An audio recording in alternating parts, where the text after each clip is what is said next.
Sir అసలు young పర్సన్స్‌లో ముఖ్యంగా kidney వ్యాధులు అనేవి పెరుగుతున్నాయా అంటున్నాయి కొన్ని అధ్యయనాలు. నిజంగానే పెరుగుతున్నాయా? ఒకవేళ పెరిగితే రీజన్ ఏంటి? బేసిక్‌లీ ఎలా ఉంటుందంటే, ఆఫ్‌కోర్స్ మీరన్నది బోత్ వేస్ కరెక్ట్. యంగ్ అడల్ట్స్‌లో కిడ్నీ వ్యాధులు పెరుగుతున్నాయి. దానికి అనేక కారణాలుంటాయి. సో, మోస్ట్ కామన్‌గా ఎలా చూస్తామంటే, ఈ యంగ్ ఏజ్ గ్రూప్‌లో ఇప్పుడు ఈ మధ్య కాలంలో యంగ్ ఏజ్ గ్రూప్‌లో hypertension for example young hypertensives అంటాం.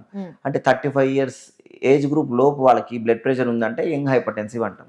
సో, ఈ యంగ్ హైపర్‌టెన్సివ్స్‌లో ఏమవుతుందంటే, ఇప్పుడు ఫర్ ఎగ్జాంపుల్ నాకు బ్లడ్ ప్రెషర్ అరౌండ్ 140, 150 ర్యాండమ్‌గా నేను చెక్ చేసుకుంటాను. నా age let us assume it to be 25, 30 మధ్యలో ఉంది. నేను ర్యాండమ్‌గా బ్లడ్ ప్రెషర్ చెక్ చేసుకుంటాను. బ్లడ్ ప్రెషర్ చెక్ చేసుకుంటే 130, 140 ఉంటుంది. As per guidelines blood pressure 120/80 normal. కానీ మనం 130, 140 ఉన్నా కూడా నాకు సింప్టమ్స్ లేవు. నాది ఉడుకు రక్తము. నా బ్లడ్ ప్రెషర్ ఇదే నార్మల్ అని మనం అనుకుంటాం.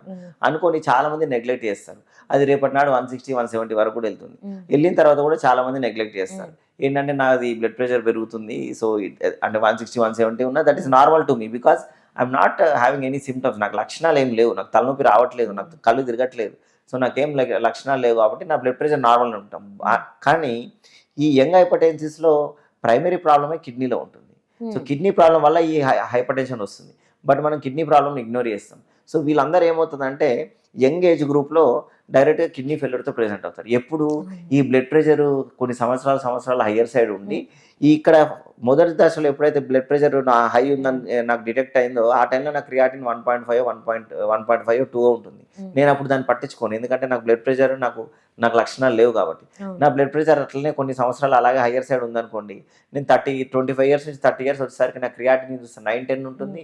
నా కిడ్నీస్ చూస్తే పోయి ఉంటాయి. నా బ్లడ్ ప్రెషర్ చూస్తే హయ్యర్ సైడ్ ఉంటుంది. సో, నాకు 99% కిడ్నీ డ్యామేజ్ అయిన తర్వాత నేను డాక్టర్ దగ్గరికి వెళ్తున్నాను.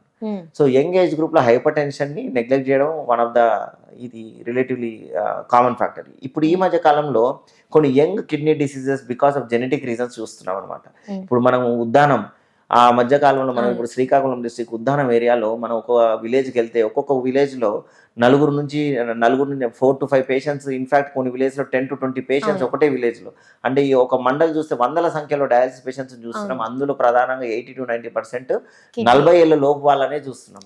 సో, ఈ జెనెటిక్ అండ్ ఎన్వైరన్మెంటల్ ఫ్యాక్టర్స్ కూడా కొన్ని ప్లే చేస్తూ ఉంటాయి. ఎన్వైరన్మెంటల్ జెనెటిక్ ఫ్యాక్టర్స్ అంటే ఉద్దానం నెఫ్రోపతి అని, ఉద్దానం కిడ్నీ డిసీజెస్ అని మనం దాన్ని లేబుల్ చేసుకుంటాం. దానిపైన విపరీతమైన అంటే చాలా ఎక్స్టెంట్లో పరిశోధనలు జరుగుతున్నాయి అండ్ ఇప్పుడు కూడా జరుగుతున్నాయి ఇంకా ఫ్యాక్టర్స్ కనుక్కోవడానికి.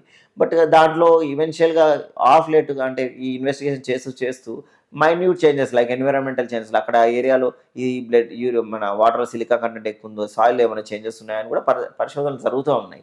సో, ఈ కాంటెక్స్లో కొన్ని environmental factors and genetic factors కూడా ప్లే చేస్తుంటాయి. యంగ్ ఏజ్లో కిడ్నీ ప్రాబ్లం రావడం అని కాదు, యంగ్ ఏజ్లో ఎస్పెషల్లీ ఇక్కడ హైపర్ టెన్షన్ ఎస్పెషల్లీ ఏ మాత్రం బ్లడ్ ప్రెషర్ అబౌవ్ నార్మల్ ఉన్నా కూడా కిడ్నీ టెస్ట్ చేసుకోవడం అనేది ఇంపార్టెంట్. సో, ఈ ఇంపార్టెంట్ మెసేజ్ మనం క్యారీ చేసుకుంటే అట్లీస్ట్ వీ కెన్ అవాయిడ్ డిలిటీరియస్ అంటే లాస్ట్ స్టేజెస్లో కిడ్నీ డ్యామేజ్ అయినా కంప్లీట్ డ్యామేజ్ అయిన తర్వాత మనం డాక్టర్ దగ్గరికి వెళ్లకుండా మనం అట్లీస్ట్ మన కిడ్నీలకి ఒక అడిషనల్ లైఫ్ ఇచ్చే అవకాశం ఉంటుంది.